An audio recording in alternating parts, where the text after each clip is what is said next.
5월 28일 수요일입니다. 오늘도 말씀 앞에 마음을 열고 하나님의 음성에 귀 기울이며 하루를 시작하시는 여러분을 축복합니다. 이른 새벽 우리의 영혼이 다시 말씀으로 깨어나기를 소망하며 오늘 본문을 함께 묵상하겠습니다. 함께 묵상할 말씀은요, 민수기 30장 1절에서 16절입니다. 모세가 이스라엘 자손 지파의 수령들에게 말하여 이르되 여호와의 명령이 이러하니라. 사람이 여호와께 소원하였거나 결심하고 서약하였으면 깨뜨리지 말고 그가 입으로 말한 대로 다 이행할 것이니라. 또 여자가 만일 어려서 그 아버지 집에 있을 때에 여호와께 소원한 일이나 스스로 결심하려고 한 일이 있다고 하자. 그의 아버지가 그의 소원이나 그가 결심한 서약을 듣고도 그에게 아무 말이 없으면 그의 모든 소원을 행할 것이요 그가 결심한 서약을 지킬 것이니라. 그러나 그의 아버지가 그것을 듣는 날에 허락하지 아니하면 그의 소원과 결심한 서약을 이루지 못할 것이니 그의 아버지가 허락하지 아니하였은즉 여호와께서 사하시리라. 또 혹시 남편을 맞을 때에 소원이나 결심한 서약을 경솔하게 그의 입술로 말하였으면 그의 남편이 그것을 듣고 그 듣는 날에 그에게 아무 말이 없으면 그 소원을 이행할 것이요 그가 결심한 서약을 지킬 것이니라. 그러나 그의 남편이 그것을 듣는 날에 허락하지 아니하면 그 소원과 결심하려고 경솔하게 입술로 말한 서약은 무효가 될 것이니 여호와께서 그 여자를 사하시리라. 과부나 이혼당한 여자의 소원이나 그가 결심한 모든 서약은 지킬 것이니라. 부녀가 혹시 그의 남편의 집에서 소원을 하였다든지 결심하고 서약을 하였다 하자. 그의 남편이 그것을 듣고도 아무 말이 없고 금하지 않으면 그 소원은 다 이행할 것이요 그가 결심한 서약은 다 지킬 것이니라. 그러나 그의 남편이 그것을 듣는 날에 무효하게 하면 그 소원과 결심한 일에 대하여 입술로 말한 것을 아무것도 이루지 못하나니 그의 남편이 그것을 무효하게 하였은즉 여호와께서 그 부녀를 사하시느니라. 모든 소원과 마음을 자제하기로 한 모든 서약은 그의 남편이 그것을 지키게도 할 수 있고 무효하게도 할 수 있으니 그의 남편이 여러 날이 지나도록 말이 없으면 아내의 소원과 스스로 결심한 일을 지키게 하는 것이니 이는 그가 그것을 들을 때에 그의 아내에게 아무 말도 아니하였으므로 지키게 됨이니라.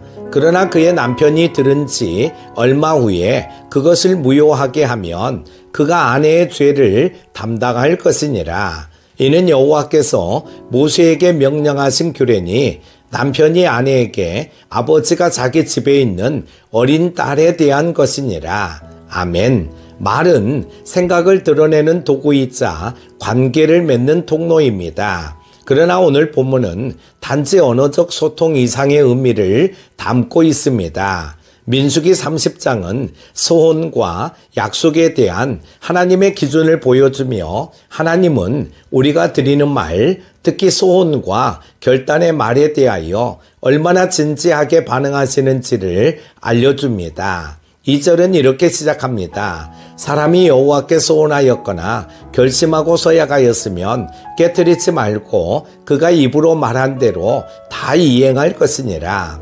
하나님은 우리의 말 속에 담긴 마음을 보십니다. 그리고 그 말이 하나님 앞에서 맺은 언약이 될 수 있음을 말씀하십니다. 오늘 본문은 바로 그 언약의 책임성과 정결함을 우리 삶에 되새기게 합니다. 첫 번째로 말은 약속이며 약속은 책임입니다.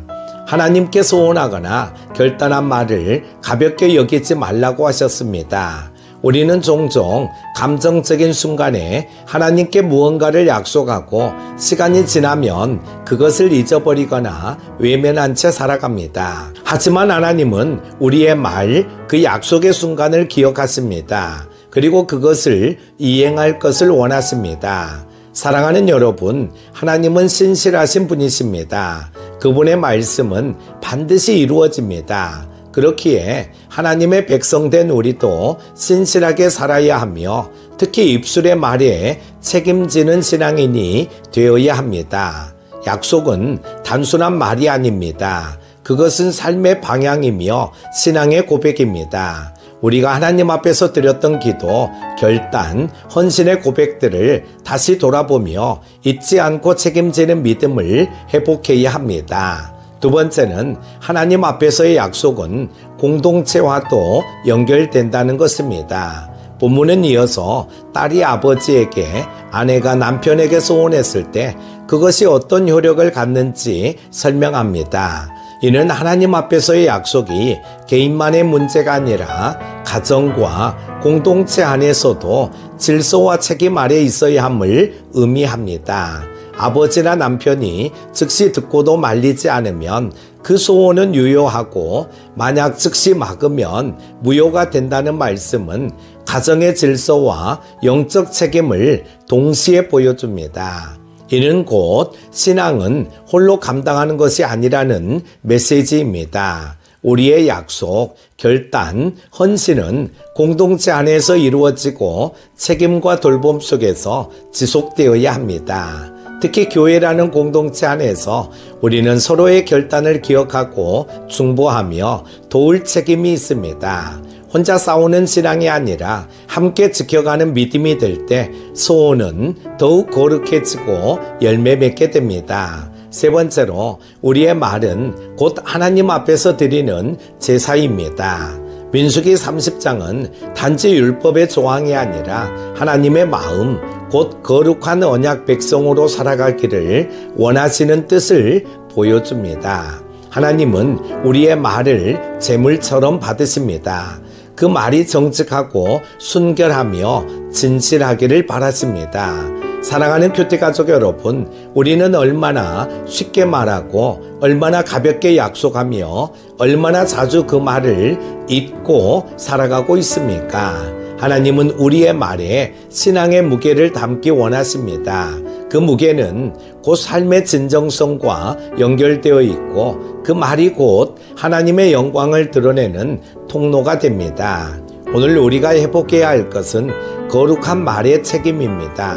말을 신중히 하고 약속은 성실히 이행하며 결단한 삶은 끝까지 지켜내는 예배자의 삶이 되시기 바랍니다. 오늘 말씀은 우리에게 깊은 자성을 요구합니다. 하나님께 드렸던 약속을 잊고 있지는 않았는지, 감정에 치우쳐 쉽게 결단하고 쉽게 포기하지는 않았는지 돌아보게 합니다. 사랑하는 큐티가족 여러분, 여러분의 말이 가볍지 않기를 바랍니다. 여러분의 약속이 신실하기를 바랍니다. 여러분의 삶 전체가 하나님께 드려지는 정결한 제사가 되시기를 바랍니다. 하나님 앞에서의 소원을 다시 기억하고 오늘 하루의 말과 태도 속에 신앙의 책임을 담아 살아가시기를 바랍니다. 기도합니다. 신실하신 하나님 아버지, 오늘도 말씀으로 저희를 깨우시고 하나님 앞에서의 말과 약속을 다시 돌아보게 하시니 감사합니다. 주님, 저희의 입술에서 나오는 말이 가볍고 무책임한 것이 되지 않게 하소서. 약속한 것을 쉽게 잊거나 결단한 것을 쉽게 무너뜨리는 삶이 아니라 주님 앞에서 책임을 다하는 믿음을 살아가게 하소서. 우리의 말이 제사처럼 주님께 드려지고 우리의 삶이 약속을 지켜내는 거룩한 증거가 되게 하소서. 오늘 하루 주님 앞에서 정직하게 살게 하시고 모든 말과 행동 속에 하나님을 경외하는 마음이 깃들게 하소서. 성령님, 오늘 하루의 입술을 주장하시고 진리와 은혜의 말로 가정을 세우고 교회를 세우고 이웃을 축복하게 하소서. 예수님의 이름으로 기도드립니다. 아멘.